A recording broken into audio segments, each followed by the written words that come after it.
For today's meditation, let us read from 1 Kings chapter 3, verses 1 to 15.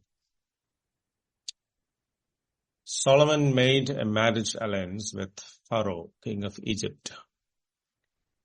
He took Pharaoh's daughter and brought her into the city of David until he had finished building his own house and the house of the Lord and the wall around Jerusalem. The people were sacrificing at the high places, however, because no house had yet been built for the name of the Lord. Solomon loved the Lord, walking in the statutes of David his father. Only he sacrificed and made offerings at the high places. And the king went to Gibeon to sacrifice there, for there was a great high place. Solomon used to offer 1,000 burnt offerings on that altar.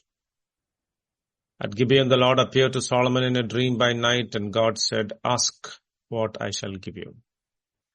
And Solomon said, "You have shown great and steadfast love to your servant David, my father, because he walked before you in faithfulness, in righteousness, and in uprightness of heart toward you. And you have kept for him this great and steadfast love, and have given him a son to sit on his throne this day. And now, O Lord my God, you have made your servant king in place of David my father, although I am but a little child. I do not know how to go out or come in, and your servant is in the midst of your people whom you have chosen, a great people, too many to be numbered or counted for multitude. Give your servant therefore an understanding mind to govern your people, that I may discern between good and evil. For who is able to govern this, your great people?" It pleased the Lord that Solomon had asked this. And God said to him, "Because you have asked this and have not asked for yourself long life or riches or the life of your enemies, but have asked for yourself understanding to discern what is right, behold, I now do according to your word. Behold, I give you a wise and discerning mind, so that none like you have been before you, and none like you shall arise after you. I give you also what you have not asked, both riches and honor, so that no other king shall compare with you all your days. And if you will walk in my ways, keeping my statutes and my commandments, as your father David walked, then I will lengthen your days." And Solomon awoke, and behold, it was a dream. Then he came to Jerusalem and stood before the ark of the covenant of the Lord, and offered up burnt offerings and peace offerings, and made a feast for all his servants. Solomon, the son of David, enjoyed a life of privilege and ease, in stark contrast to his father.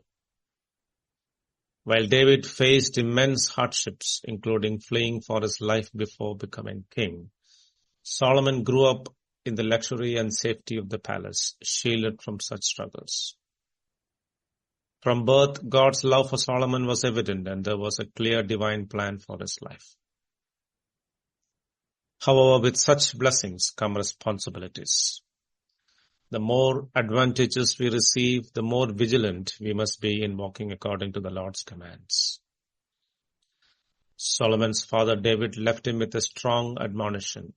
He said, "Be strong and show yourself a man, and keep the charge of the Lord your God, walking in his ways and keeping his statutes, his commandments, his rules, and his testimonies, as it is written in the law of Moses, that you may prosper in all that you do and wherever you turn."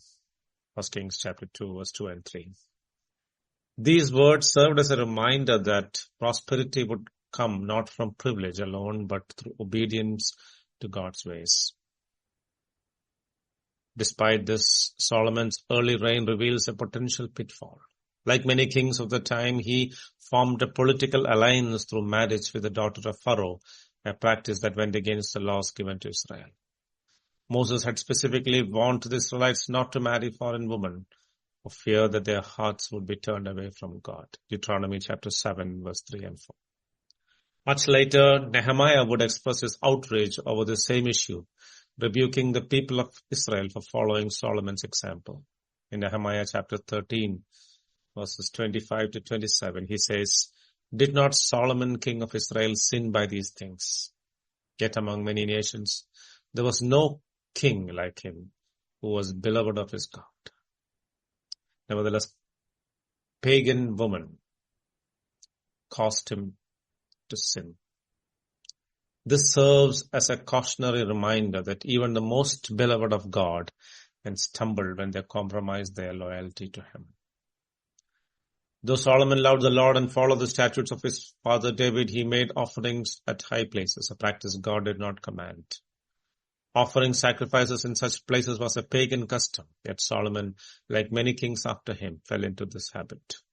This compromise, though seemingly small, demonstrates how easily one's devotion can be diluted by cultural influences. It reminds us that our example can lead others astray, particularly when we deviate from God's specific instructions. Amid these complexities, God appeared to Solomon in a dream, offering him what seemed like a blank check. He said, "Ask what I shall give you." Rather than asking for wealth, power, or long life, Solomon responded with humility. He acknowledged God's faithfulness to his father David and to himself, and admitted his own inadequacy for the monumental task ahead. He said, "But I am a little child. I do not know how to carry out duties." Solomon was not literally a child, but his words expressed the deep humility with which he approached his role as king. He sought wisdom to govern God's people well. This moment of humility and discernment pleased God. Solomon could have asked for anything, but he sought wisdom, revealing the depth of his heart. Jesus echoes this in Matthew chapter 7, verse 7, where he says, "Ask, and it shall be given to you. Seek, and you shall find. Knock, and it shall be opened to you." Solomon's prayer shows us that what we ask for reflects what is in our hearts. In response, God not only granted Solomon the wisdom he requested, but also promised him riches and honor, blessings Solomon hadn't even asked for. This underscores the truth that when we seek God's will, we often receive more than we anticipate. In 1 John chapter 5, verse 14, we read, "If we ask anything according to his will, he hears us." The wisdom Solomon received was soon tested when two women came before him, each claiming to be the mother of the same child. Solomon's famous decision to suggest dividing the baby in two exposed the true mother.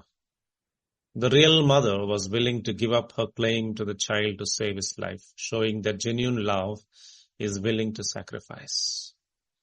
This reflects a profound truth about love itself, as demonstrated by God, who gave his only son for the salvation of humanity. Solomon's wisdom in this moment not only resolved the immediate conflict, but revealed the deeper principle that love seeks the well-being of others, even at great personal cost. In this story, Solomon also demonstrated the principle that life, like the baby, cannot be divided. Attempts to split life in any way only result in destruction. Just as dividing the baby would have resulted in death, dividing our loyalties between God and worldly desires leads to spiritual ruin. The people of Israel recognized the wisdom of Solomon and stood in awe of his judgment. And all Israel heard of the judgment that the king had rendered, and they stood in awe of the king because they perceived that the wisdom of God was in him to do justice. However, Solomon's later life presents a sobering contrast. Though he was given the extraordinary gift of wisdom, he failed to consistently apply it in his personal life, particularly in his relationships and religious practices. His heart eventually turned away from God as he married many foreign women, leading him into idolatry.